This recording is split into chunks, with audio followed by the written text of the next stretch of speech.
We are in the midst of Ayin Zayin Amid Beis 77b.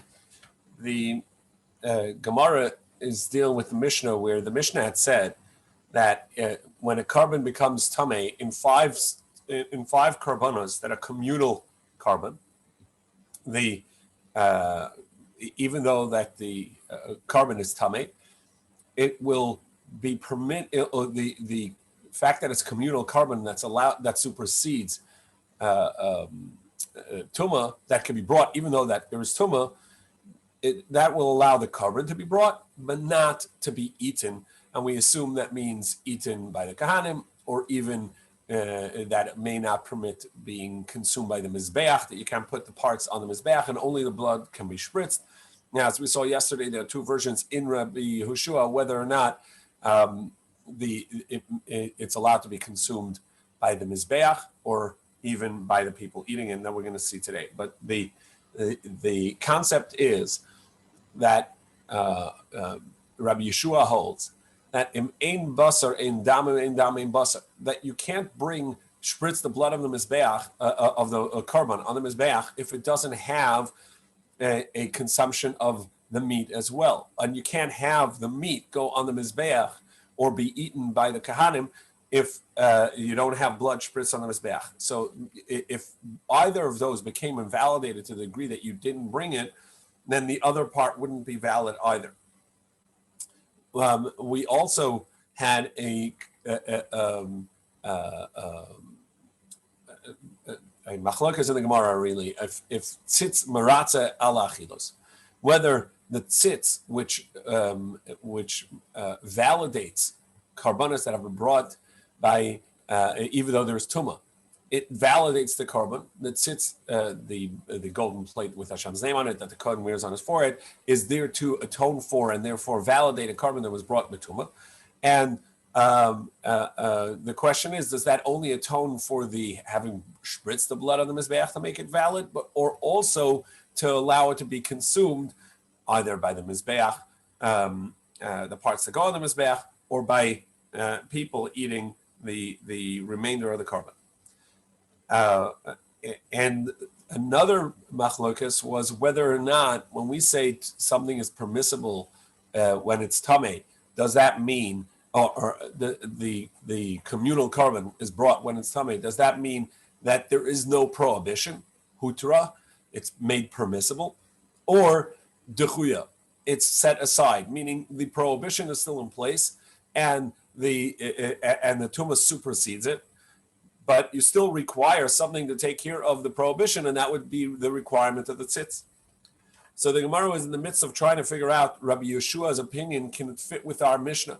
Because in our Mishnah it said that the communal karbanis can be brought when there's tumah, even though that it will not permit the eating of the carbon.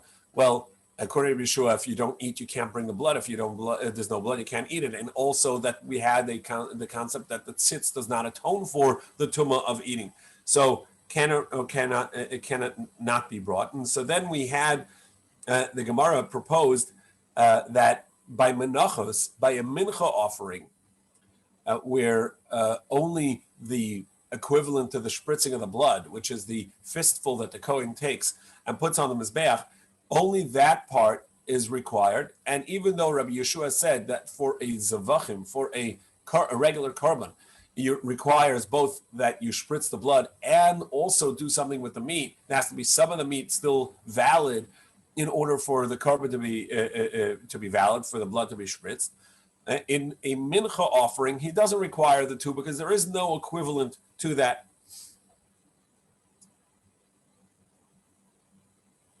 So the Gemara says, it challenges that. And this is the seventh line of the wide line, the eighth line of the wide lines of menachas lo amar. And by menachas, Rabbi Yeshua did not say that you require, in order to be able to spritz the blood, and obviously menachas don't have the blood, but the equivalent of that is the bringing the komets on the Mizbeach, the fistful on the Mizbeach, that is sufficient. You don't require the remainder have something kosher. But Tanan, we learned, the Mishnah says in Menachos, Nitma Ushirel, if the remainder of that meal offering, so the kohen took the fistful out, the kometz out, and the remainder gets lost, avdu became tamei, or avdu shirah became lost. So in that case, according to Rabbi Eliezer, who had said that it's okay to spritz the blood even though there's nothing left of the meat, Kamidas Rabbi Eliezer kshera, it should be kosher. And according to Rabbi Yeshua, had said that you need you need both parts in order to make the carbon kosher, and if not, it's not going to work. Kamidas Rabbi Yeshua psula would be invalid. So you see that even by a mincha, he requires that there should be something left to be eaten, and then you could spritz the blood on the mizbech, and the equivalent to that would not be obviously spritzing the blood; it would be putting the kometz on the mizbech. So the Gemara says, well, we're going to have to say it's similar but not similar. Kamidas, v'lo kamidas. Kamidas Rabbi Yeshua, in the opinion of Rabbi Yeshua, the beaten entirety, that you need both, that you need something left of the carbon as well as that you're going to eat, as well as the spritzing of the blood. V'lo kamidas Rabbi Yeshua, but not exactly like that. The ilu Rabbi Yeshua is v'acham menachas layama, because Rabbi Yeshua only said it in regards to a mincha. In regards to a carbon, where you, in order to be allowed to spritz the blood of the mizbeach, you also have to have that that some of the meat is remaining in order to be placed on the mizbeach or to be eaten by the kohanim. Some meat has to be kosher in order for the blood to be spritzed. But not exactly like Rabbi Yeshua. That Mishnah is not in concurrence with Rabbi Yeshua entirely. The Rabbi Yeshua is because perhaps Rabbi Yeshua only said that it's true in by kachim and by a korban, and not by a meal offering, by an animal korban, and not by a meal offering. The Ilo Haitana, but this opinion of the Mishnah is it says even by a mincha, you'd require, in order to be able to put the kometz, the fistful on the mizbeach, which is the equivalent of spritzing the blood, you would have to have the remainder of the meat in place. So the Gemara says, first of all, who is this? If you think that there is such an opinion, whose opinion is this? That's even stricter than Rabbi Yeshua. There is no such opinion, and so this Mishnah has to be the opinion of Rabbi Yeshua himself, and we see that he applies it to mincha as well. Void, and furthermore, Tanya, we have a brisa that Rabbi Yossi says that Rabbi Yeshua says is halacha by mincha. So again, our question is, in our Mishnah it says that even though the communal korban can be brought when tamei, it cannot be eaten when tamei. And that seems to be a contradiction to Rabbi Yeshua, and Rabbi Yeshua does not fit with our Mishnah, because Rabbi Yeshua had said, "In dam, in basar, in dam." You can only spritz the blood of a korban if there's also going to be some meat left that's valid that can either go on the mizbeach or be consumed, as we saw earlier on this daf. But it cannot be that there's none of it. And we explained, yes, indeed, in our Mishnah it would be permissible to put the meat on the mizbeach. When it says you can't eat it, it means that the kohen or whoever is allowed to eat that carbon can eat the meat. We said that's good for a carbon, but not for a meal offering that doesn't have such a part. There's only the one part that's equivalent to spritzing the blood that goes on the mizbeach, and the rest is eaten. And so why does Mishnah list some meal offerings, some menachos? So the Gemara supposed, well, maybe Rabbi Eliezer it doesn't require it by mincha. So we said, first of all, there is no other opinion. And besides, we have explicitly a brisa from Rabbi Yossi that says that he requires it even by a mincha offering. Rabbi Yossi says that I see as correct the words of Rabbi Eliezer, both in regards to a mincha and a zavachim and a regular carbon. For different Rabbi Yeshua by regular carbon and menachas. Now, the Gemara later is going to explain this seems contradictory, because he's saying exactly the same thing. He sees the opinion of both of them as valid. Well, they're contradictory opinions. Now, at first, the Gemara is going to, the Brisa is going to explain what each opinion is, and then later, hopefully we'll get to it today. The Mishnah's, the Gemara is going to explain what he's saying. In any case, so Divrei Rabbi Eliezer b'Zavach.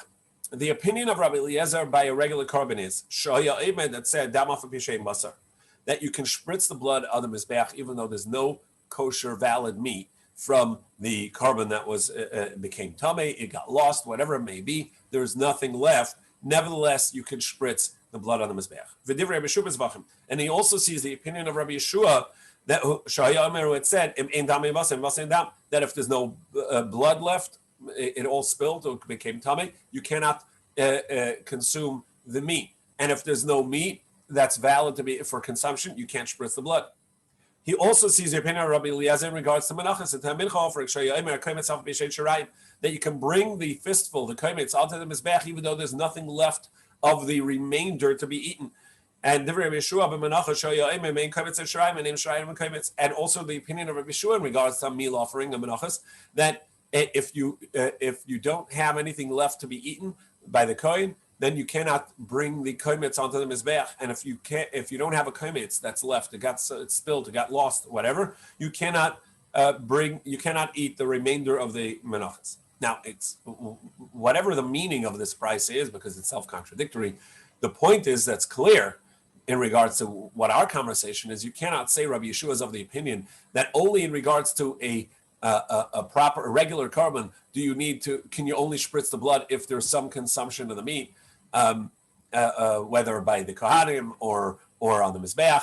But by menachas, it doesn't require that. Here we have a brisa clearly stating that Rabbi Yeshua requires that. So we're going to have to say, we made an assumption up until now that we had said that the tzitz, which validates a carbon brought in tuma, only validates the spritzing of the blood. Or then we said, well, maybe it also validates what the parts that go on the mizbeach, but it doesn't validate the eating of the carbon. So we're going to have to say, according to Rabbi Yeshua, indeed, it validates also the eating of the carbon. So if that's the case, why in the previous Mishnah that we brought, that in a mincha offering, that the kaimetz, the fistful, was brought to the mizbeach, but the remainder is not there, it became invalidated. So whether tamei or lost, that in that case, Rabbi Yeshua would say it's invalid. Why is it invalid? He's allowed to eat it even if it became tamei. So the Gemara says you're right. On the part that where the remainder became tamei, the kohen would be allowed to eat it because it sits maratza, and therefore it would be a kosher carbon. Rather, it's talking about of a desaruf. It's talking about where it was lost or burnt, and therefore there's nothing left of it, and nobody can eat it. And on that, we're going to say, Rabbi Yeshua is going to say, look, if there's nothing left to be eaten, you're not allowed to put the kaimetz on the mizbeach. Ela nitma laman katani la Rabbi Eliezer. Well, that means that the first part of the Mishnah, it says that if it became invalid, if it became tamei, it's still going to be a kosher carbon.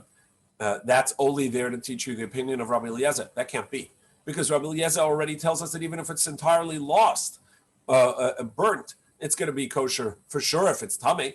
Pshita hashi start of the lesnu, where there's nothing left of it. Machshir, he says it's valid. Rabbi Eliezer nitma the isami, where it became tamei, but it's still in extent, it's still there, and the tzitz would atone for it. It doesn't even need to atone for it. Because he says that you only put only the part that goes on the mizbeach, the blood spritz require, or in this case, the fistful of the meal offering is required to go on the mizbeach. Only that requires the tzitz. Ela pshito Rabbi Yeshua must be that it's saying even when the remainder of the meal offering became tamei, it's going to be invalid. Uktani psula. And besides, we have a statement from Yeshua.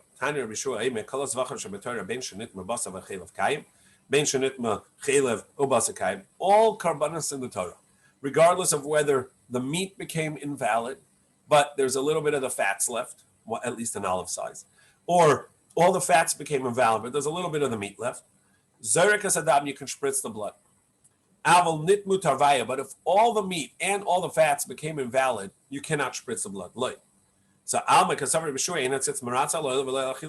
you see, the Rabbi Yeshua does not hold that the tzitz will atone for the eating of the carbon, the consumption of the mizbech of the carbon. It's only for the spritzing of the blood. And therefore, he says you need some of it valid because otherwise the carbon cannot be completed. So we're going to have to say our Mishnah is Rabbi Shua. We're going to have to say that according to Rabbi Shua, you're right. In our Mishnah, you cannot spritz the blood because the offering cannot be eaten. And if it cannot be eaten, there's no meat left that can be consumed. You can't spritz the blood. However, our Mishnah only means that if you spritz the blood already, it will atone and will count as a valid carbon. When Rabbi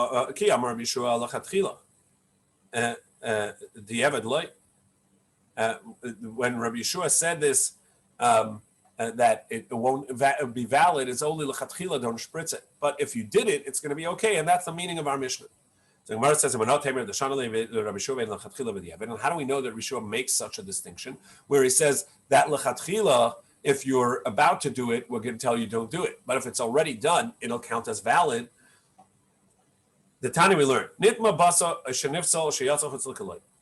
the meat of the carbon had become invalid somehow, either by becoming tamei, or it became invalid in any other way, pigel, or it's taken outside of where it taken out of the space it's allowed to leave, meaning the courtyard. So Rabbi Eliezer says spritz the blood, because according to Rabbi Eliezer, we said all you need to do is spritz the blood. You don't need any of the meat still available. Rabbi Yeshua and Rabbi Yeshua says no, we don't spritz the blood. However, Rabbi Yeshua agrees. If you went ahead and spritzed it, even though you weren't supposed to, hurtza, it's going to count as a valid carbon. It'll the carbon will work. The spritzing of the blood will count. So the Gemara says, Chada, that's not valid. That's not a good explanation of our Mishnah. Chada the psula the Eved mashma. First of all, Rabbi Yeshua says it's puzzle, it's invalid if there's nothing left of the meat, and how can you tell me that it's only lechatchila? Don't do it, but if you did it, it's going to be valid. It says it's invalid. And besides, in our Mishnah, it says chamisha dvarim b'im lechatchila. It says there are 5 karbanas that can be brought in Tuma. That sounds like you can go ahead and do it. Not if you did it, it's going to count as valid. So again, we're trying to fit the opinion of Rabbi Yeshua in our Mishnah, and it doesn't work. So the Gemara says, and now we're on Ayin Ches Amud Aleph at the top, Ela lekasha. So we're going to have to say that indeed in our Mishnah, Rabbi Yeshua can fit, but there's a distinction. Ela kam b'yachid, kam b'tzibur. That when did Rabbi Yeshua say his halacha that if there's nothing left of the meat, it's going to be a valid carbon? It's going to be an invalid carbon. That's only in an individual carbon, a private person's carbon. But in a communal carbon, since we say that the carbon, the communal carbon is allowed to be brought in Tuma, so therefore it's going to be valid. Even though there's no consumption, even though there's no consumption, and either as Rashi says, because tuma hutra betzibur, as we saw, there are 2 ways of seeing this. Do we say that the when the Torah says that you're allowed to bring a carbon in tuma for a communal carbon, did that mean that now the prohibition of bringing a carbon in tuma does not apply? And that's why in a communal carbon, even though that there's no consumption of the meat, you're allowed to spritz the blood. That's the way Rashi learns. Tosfos has a different explanation, but we're going to go with Rashi, that the idea is a tuma hutra betzibur, that Rabbi Yeshua follows the idea that it's not that there's still a prohibition. However, the communal obligation supersedes the prohibition. And then we're stuck with, but you're not allowed to spritz it if you can't consume it. Rather, there is no prohibition at all, and therefore there is no concept of a carbon tuma when it is a communal carbon, and the majority are tummy. And therefore, even though you can only spritz the blood and there's no consumption, Rabbi Yeshua says it's valid. But indeed, in regards to a private carbon, that it will be it's going to be invalid and to spritz the blood without any meat of the carbon left for consumption. So we struggle through a full Amid, and the Gemara finally has an explanation how Rabbi Yeshua's opinion can fit in our Mishnah. This Amid is going to deal with the opinion of Rabbi Yossi and see whether we can fit the opinion of Rabbi Yossi in our Mishnah. Neimasita delika Rabbi Yossi. Rabbi Yossi seemingly had said, like Rabbi Eliezer, that that you spritz the blood even though there's no meat left, and he says that tzitz will atone for and validate the spritzing of the blood, but it will not validate the eating of the carbon. So Masita like Rabbi Yossi. So let's say our Mishnah is not like the opinion of Rabbi Yossi. The Tani we learned, Rabbi Eliezer that Rabbi Eliezer says that tzitz will atone for and validate even the consumption of the carbon, and Rabbi Yossi that it does not validate. Rabbi Yossi says it does not validate the eating of the carbon when it's tummy.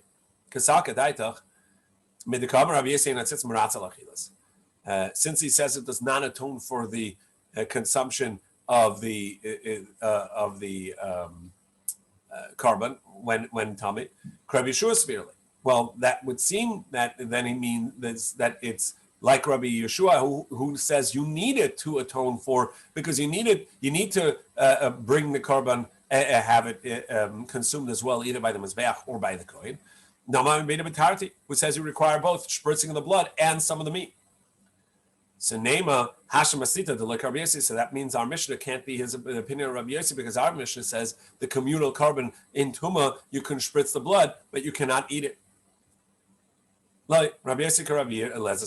So we're going to retract that second part and say that Rabbi Yossi follows the opinion of Rabbi Eliezer, the Amar Dama Foshem Basar, that you can spritz the blood even though there's no meat valid left.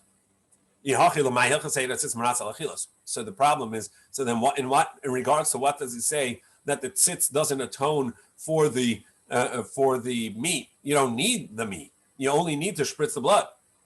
So the Gemara says, well, how do you explain Rabbi Eliezer? Well, according to Rabbi Eliezer, it says that the tzitz does atone for the eating of the carbon. He also doesn't require the eating of the carbon. He says you can spritz the blood even though there's nothing left of the rest of the carbon. Since he says that the blood can be spritzed even though there's no meat left from the carbon. So in regards to what do we say that the tzitz is going to meratza lachilas will validate the consumption of the carbon? So the two parts that we have to remember halacha that we saw earlier in regards to carbon. There's a type of invalidation of carbon called pigul. Pigul is where there's intent while doing one of the four steps of the carbon, the shchita, the reception of the blood, the bringing the blood to the mizbeach, or spritzing the blood, that the intent was to eat the carbon beyond the time that it's supposed to be eaten. Also, invalidation of the carbon can be not to eat it in the correct place. Various other intent that can invalidate the carbon. But the pigul is a more severe invalidation, which becomes a kares, a prohibition, a punishable by kares, by the soul being cut off of its source if somebody eats this. Now, we saw earlier that in order for a carbon to be pigul, you have to have had the wrong intent by one of the steps, and that the rest of the steps have to have been done in a valid form. So, in regards to that, if the remain of the meat is tamei, so the rest of it is not valid. So you would never have pigul because the rest of it is invalid. So therefore, the tzitz will atone for it enough to make it invalid, to make it valid, so that the pigul can take effect. That's this one halacha. Ela lemikba pigul. So the tzitz will validate the consumption of the meat in as much that the pigul can take effect. Also, The halacha is that once the four avodas, once the parts that need to be done for the service of the carbon are complete, and all that's left is the meat to be eaten, at that point there is no longer the prohibition of me'ilah, of misuse of the carbon, where if somebody misuses it, they're going to bring an atonement offering for me'ilah, for misuse, plus paying back the principal plus 25%. That's me'ilah. That also requires that the meat is that the service is done, and the meat is now valid to the Kohanim, and therefore there's no longer a me'ilah on it. So too, in regards to that, the tzitz will atone for the eating.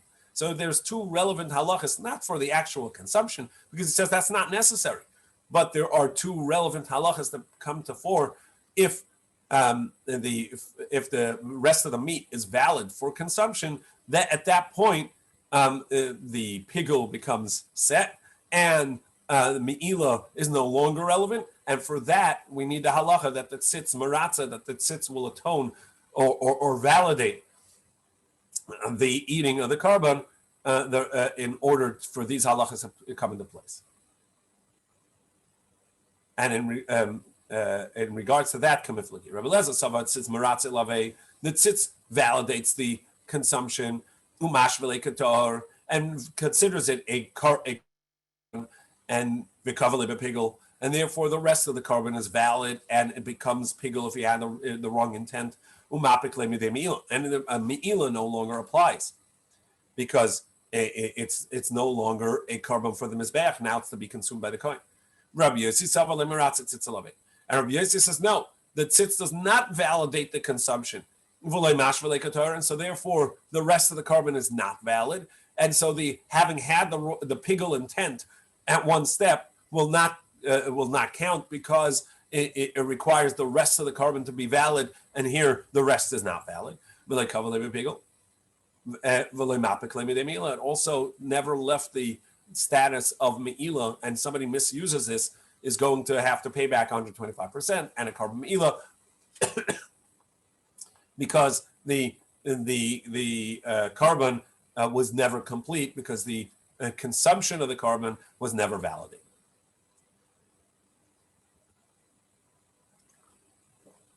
In any case, so we have the opinion of Rabbi Yossi that it does not atone for the achila, but he doesn't actually require the spritzing of the blood. It doesn't require the consumption in order to spritz the blood, and that's the idea that he could fit in our Mishnah. Maskef la Ramari. So Ramari challenged that. It's true that Rabbi Yossi follows the opinion of Rabbi Eliezer that you can spritz the blood even though there's nothing left of the meat.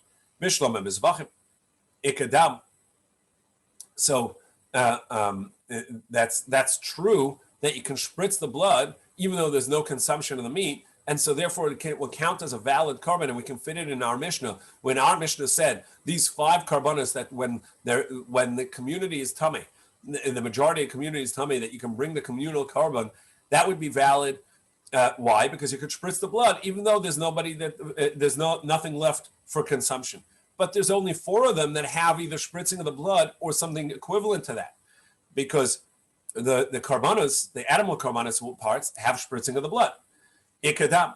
Now, by the omer, by the barley omer offering, meal offering, that's brought on the second day of Pesach, that too, which permits the consumption of grains to the community, that's there also, there's a part that goes on the mizbeach, the koimitz that the kohen takes a fistful, nami ikar koimitz. Now, lechem apanim, the showbread each week, which is also part of the list, which had become tummy, there's the part that goes on the mizbeach also, which is equivalent to spritzing the blood. That's the frankincense, the 2 bowls of frankincense that go on the mizbeach, the ikar bazichen of levina. Ela shtei halechem, but the 2 breads of Shavuos, which are wheat breads that are brought in Shavuos, that no part of it goes on the mizbeach, because these 2 breads are unique, different than almost all meal offerings that come in the Beis HaMikdash. As the Torah says, you're not allowed to put dvash, honey, nectar on the mizbeach, and you're not allowed to put chametz on the mizbeach. So the only other carbon that really has a chametz is going to be wherever there are. There's the toida. The idea is chametz does not go on the mizbeach. So in all other karbanos that have lechem, that have chametz, there is a part of the carbon that goes on mizbeach, and the part that's chametz is not consumed. But shtei lechem is two karbanos, is two breads that it itself has no part that goes on the mizbeach. So how can you tell me, oh, you know why Rabbi Yossi says in our Mishnah it's valid that these karbanos, communal karbanos, are valid, even though that there's no consumption of the carbon itself, and the tzitz doesn't atone for the consumption of the carbon. It's valid because you spritz the blood, and he doesn't require anything but spritzing the blood. You can spritz the blood even though there's no consumption.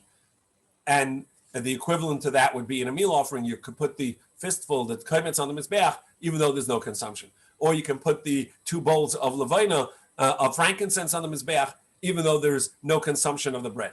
But the 2 breads of shavuos, no part goes on the mizbeach. And if you tell me there's no consumption, then there's nothing with this carbon. So in which way is it validated? So what are you going to say about that? And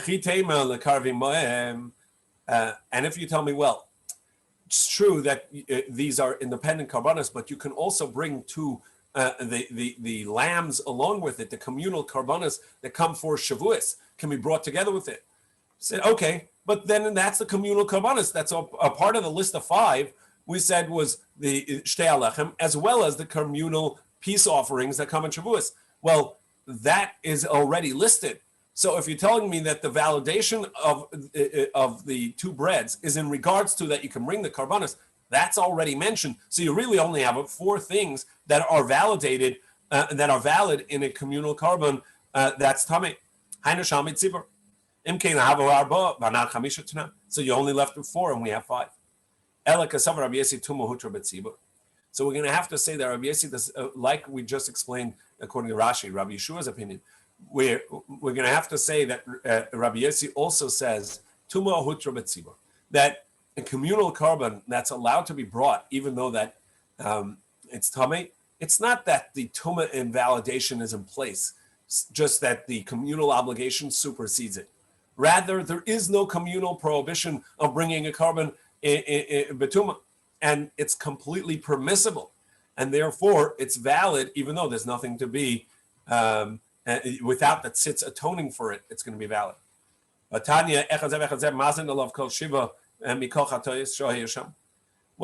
if that's the case, so we have to ask another question. We know the Kohen Gadol is the only one that can do the service on Yom Kippur. So in order for the Kohen Gadol to be valid on Yom Kippur to do the service, we have to be concerned maybe he became tamei from coming into contact with a dead person. For 7 days prior to Yom Kippur, the Kohen Gadol moves into the Beis HaMikdash.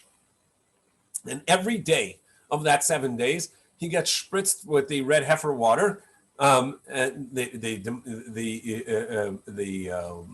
water that atones, that cleanses from tumas meis, and he gets spritzed every one of the days. As we know, somebody coming tamei would have to be spritzed on the 3rd and 7th day from the tuma. And so since we don't know exactly when this may have happened, so every day we assume maybe the first day is the 3rd day, so we're going to spritz on him, etc. And the Gemara explains this in Yuma. Now, Rabbi Meir says that we spritz on him every single day in order to make sure that he'll become tamei.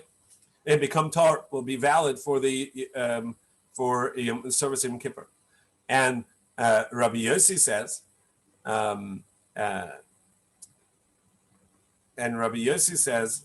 Ein mazin olav ela shlishi shvi b'vad. And Rabbi Yossi says, no, we just do it on the 3rd day and the 7th day. That's going to be valid. And then this is based on, do we have to have exactly the 3rd day from the tumah or not, or do we just say as long as you had a 7-day process, the 3rd and 7th of which you got spritz, that's going to be sufficient. Now, if you say that Rabbi Yossi is of the opinion that a communal obligation is permissible even while tamei, it's not just that the tumah, the communal obligation supersedes the tumah, but it's actually permissible. So what do you care? Why are you trying to make him not tamei? It doesn't make a difference. He's allowed to do it even if he's tamei.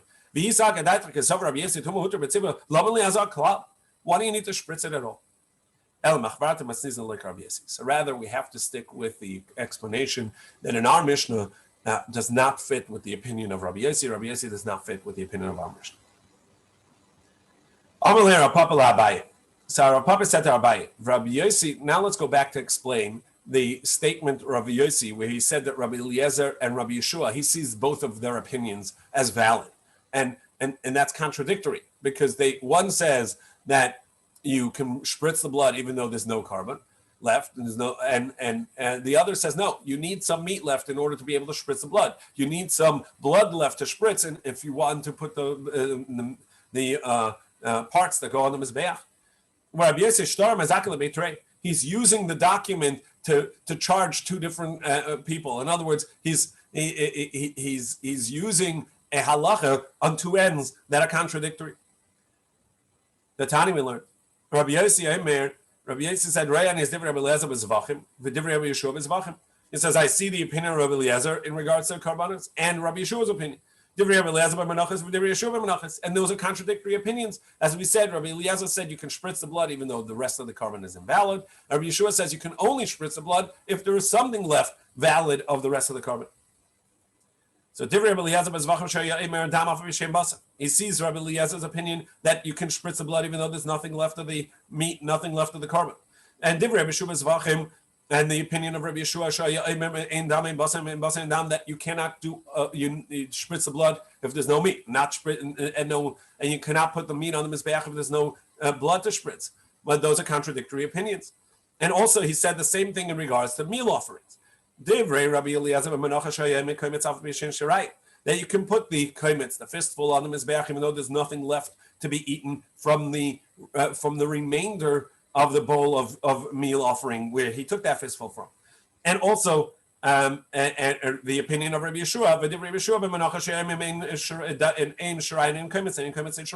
and he also says he sees as valid the opinion of Rabbi Yeshua, who says that you cannot put the fistful, the kaimitz, on the mizbeach if there's nothing left of the remainder, and also you cannot eat any of the remainder if there's nothing left of the kaimitz. So those are contradictory opinions. Amalei mistabra amar. He's saying just that it's logical, it seems correct. Kikai bezavachim amar, when he was learning the halachas of karbanos, he said, mistabra keich the pligi bezavachim pligi nami bemenachas. He said, it's logical to me. So the Gemara's first offering is that, you know what he meant? That it's logical to me that just as in our subject matter, while he's learning about animal carbon, he says, it's logical to me, just as they disagree in regards to animal karbanos, avachim, so too they disagree about menachas. And koybe menachas, and when he was learning the halacha by the Mishnayos, or the halachas of mincha, of a meal offering, he would say, Amar mistabra ki echad pligi b'menachas, pligi b'zvachim. Oh, by the way, we're learning it about menachas, but just as they disagree about menachas, it's logical to me they're disagreeing also by animal karbanos, by zvachim. Amalei. So Rav Papa says back to Abaye, that's not a plausible explanation. Amalei hatenach ki koy b'zvachim, amar mistabra ki echad pligi b'zvachim, pligi b'menachas. Since the main the Iker Kroye Kiksivi Bezvachim Ksivi, since the main verses that Rabbi Eliezer and Rabbi Yeshua learn their halachas from are in regards to animal karbanas, because that's where he learns, where the Torah says that you would spritz the blood, you spritz the blood, and he learns even though that there's no meat left, there's nothing left of the carbon but the blood, yet you can spritz it. So it makes sense that when Rabbi Yossi was learning the halachas of animal carbon, he would say, by the way, just as they disagree in regards to blood and meat, they would disagree in regards to meal offering, the fistful, and the remainder in the bowl. That makes sense. But it wouldn't make sense, but when he's dealing with mincha offering and says, oh, they disagree by mincha offering, would he say, just as they disagree in regards to a regular carbon, a mincha offering, they're going to disagree also by a regular carbon? That doesn't make sense. That by a regular carbon is where the Torah says this halacha. So that's not a plausible explanation of Rabbi Yossi. Ela lekasha, rather, that's not a question, and the meaning of Rabbi Yossi is this. Rayani is different Rabbi Eliezer ben Nitma, but different Rabbi Yeshua ba'ovid v'sarf. He says, I see Rabbi Eliezer's opinion as valid, that you can spritz the blood even though that the animal, the rest of the carbon is not valid, if the invalidation of the rest is that it became tummy, because you have the tzitz to atone for it. My time mishum the tzitz maratz tzitz. However, since the tzitz validates it, it's going to be okay. But when the rest of the animal is lost, he says, I see the opinion of Rabbi Yeshua that if you can't spritz the blood if there's nothing left of the rest of the animal. So Gemara says, well, we have the opinion of, we already know that Rabbi Yossi says that the tzitz doesn't atone for the rest of the meat. So you can't tell me, you know why it's going to be valid to spritz the blood, because the rest of the meat is validated by the atonement of the tzitz. Actually, Rabbi Yossi says that the tzitz does not atone for the rest of the animal, for the eating of it, only for the blood. So that's not a plausible explanation of that statement of Rabbi Yossi either. Rather, it means that I see as valid the opinion of Rabbi Eliezer in a communal carbon, and I see as valid as the opinion of Rabbi Yeshua in an individual carbon. And why is it valid by a communal carbon? Because a communal carbon is not only that the obligation to bring the carbon supersedes tumah, but rather there is no invalidation of tumah by a communal carbon. So the Gemara says, well, problem is we already explained, according to Rabbi Yossi earlier, that he holds that that's not true. The concept is not that it becomes permissible, but rather that the obligation, communal obligation, supersedes the tumah, but the tumah invalidation is still in place. And besides, we also said that if you tell me that it's a communal carbon, well, then Rabbi Yeshua also validates a communal carbon. That was the first line of this daf. Now we turn to Ein Chesam and base. We already said Rabbi Yeshua agrees. Ella, so it must be the explanation of Rabbi Yossi is something else. Ella, Rabbi Eliezer b'di'eved, Rabbi Yeshua lechatchila. Rabbi Eliezer, it's going to be valid if you already did it. And Rabbi Yeshua, I see his opinion that don't do it. Lechatchila, don't go ahead and do it. Wait, we already explained that if you've done it, Rabbi Yeshua also agrees it's valid. Because we said explicitly, Rabbi Yeshua said that if you spritz the blood when you weren't supposed to because the rest of the carbon is invalid, it will count as valid. We're going to make a distinction between when the invalidation of the rest is because it's tameh versus the rest is invalid because it got lost. Previously, we said that Rabbi Yeshua will agree that it's valid if by mistake you spritz the blood while the remainder of the carbon is tameh. But where the rest of the animal is lost, that's not going to be valid even if you spritzed it, even if you already did it. And Kikama Rabbi Yossi. And when does Rabbi Yossi say that he sees as correct the opinion of Rabbi Eliezer, right? And Rabbi Eliezer, but the Evan, if you've already spritzed the blood, even if the remainder of the meat is not just tummy, where that Rabbi Yeshua agreed would be valid, but even if the remainder of the meat is completely lost, there's nothing left. Nevertheless, if you've already spritzed the blood, it will be valid, even if the rest of the meat is